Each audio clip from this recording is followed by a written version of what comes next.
Hi, this is Al Mavrodakis, and this is my level design 2 level for Project 1, a TF2 attack defend control point map called Panopticon.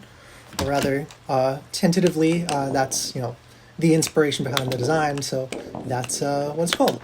So what the way the general layout of the map works is that one team is up top here, is kind of able to see everything going on in the outskirts, similar to a Panopticon-style prison, and one team is up down at the bottom at smaller spawn points that are on either end.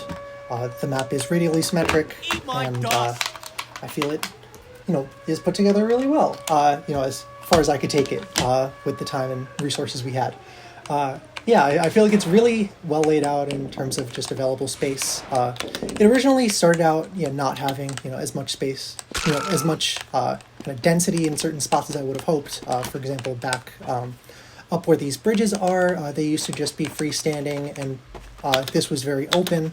Well, originally, this wasn't the original control point. These openings weren't here. It was set up so that those were the original doors. People would come up the stairs, and that would be the first place to go.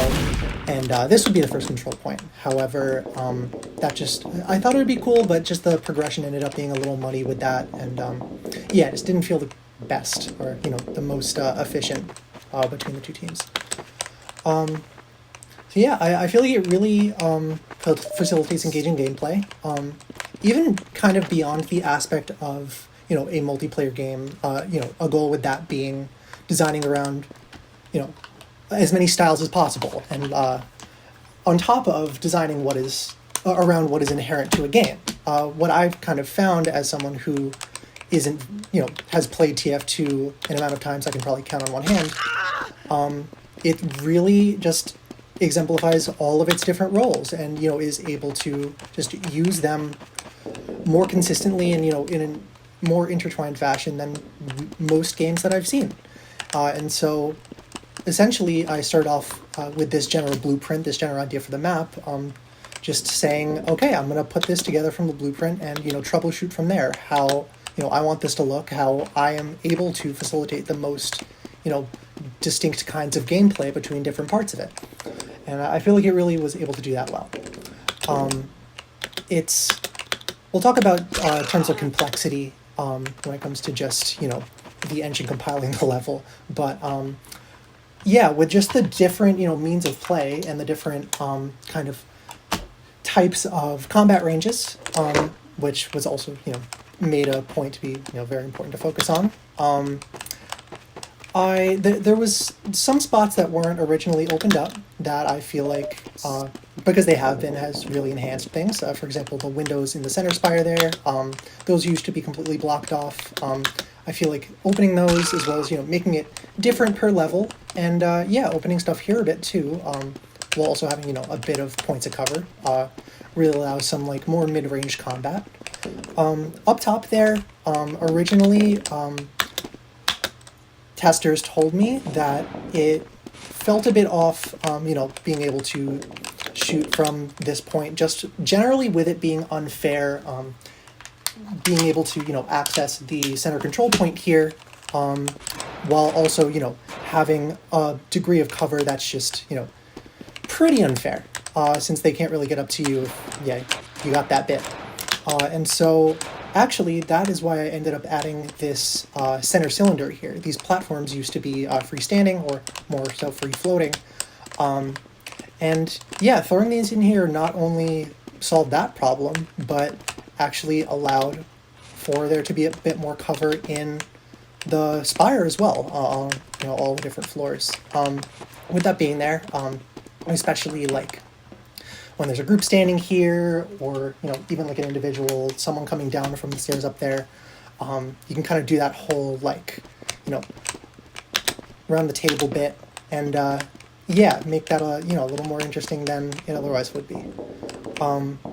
Also, just kind of in terms of, progression and, the aspect of a multiplayer map, being, a general consideration, that being that players, for the most part, know a map very well and will start, knowing exactly where to go. I feel that this really facilitates that well. kind of coming around here, getting this first spot, but also, you know, this top piece being a red spawn point, you know, won't, you know, show the whole thing now, but yeah, being able to drop down on all of this and just get down there as quick as you can is a good start. And then as things go on, if you'll notice, there are, on this first level here, there is a door blocked, and there are some blocked doors on the outskirts near the bridges as well. And what that allows is this different kind of, yeah, just, you know, allowing affordances as things go on. And 60 seconds. one thing being just, you know, allowing the blue to have much more angles of accessibility to the space they're trying to get to as the, you know, level goes on. You know, for example, when you get that bottom point, this first layer of doors opens, you can get up here quick, and yeah, as time goes on, it gets more and more, you know, of a tight situation for the red team, coming down here to, you know, kind of come to, you know, eventually what becomes more of a choke point. And yeah, that I feel like really just facilitates a kind of gameplay that, you know, over time just changes in tension and, you know, degree of, you know, necessity for engagement between the different teams.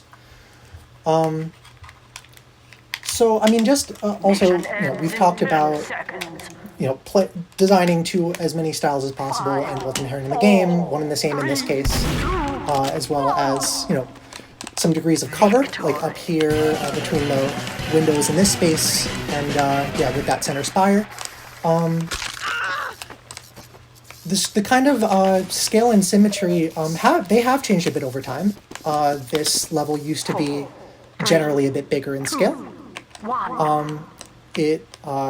At one point I just kind of scaled the general frame of it down to 0.8 of what it once was, and that really ended up making stuff feel a lot more right, just in terms of, you know, how big the player is.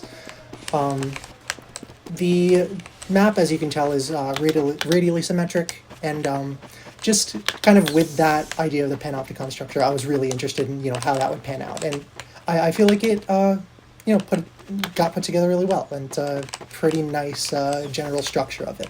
Even if I did decide to come back to it, I would, yeah, not be changing a lot in the general frame of it. So, I mean, yeah, that's all in, you know, kind of terms of general aspects of, like, how you're expected to design a level. Except, I will say with cover, one more thing, these weren't here originally, these little glass points at the top of stairs.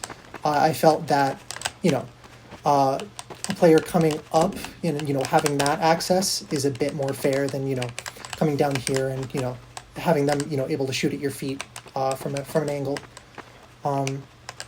But just kind of in terms of engine specifications and, like, you know, considerations there for, you know, making a level that runs well in said engine, there were a couple things that I just didn't really have to focus on. For example, mip-map levels, you know, textures changing, you know, becoming less quality depending on distance. It already has that inherently, the TF2 engine, and yeah, I only used textures from the engine, so that kind of solved that. Didn't really have to look in that area. But yeah, in with, like, you know, culling and, like, complexity of things. TF2 also does have native culling. It uses a combination of occlusion and frustum culling. Again, not much I had to think about there, except for the fact that the skybox does have potential to have some leaks out into the space, greater space of the level that, you know, would lead to some visual bugs. Everything's closed up now. There were some issues originally, but yeah, that's all together. And just in particular with the TF2 engine and the way that it works, it requires a certain maximum level of complexity. And what that means is I needed to exclude certain things from the level, specifically, you know, railings around these stairs, because they, you know, didn't allow it to compile. So what I ended up doing with this stuff that was a little more essential was using this utility on Hammer called proper++, which allows me to take these complex objects, turn them into object files, actually throw them into the level file, so at render time, they just get directly thrown in there. So, yeah, that's pretty much it. Thanks for watching. Hope you like my level.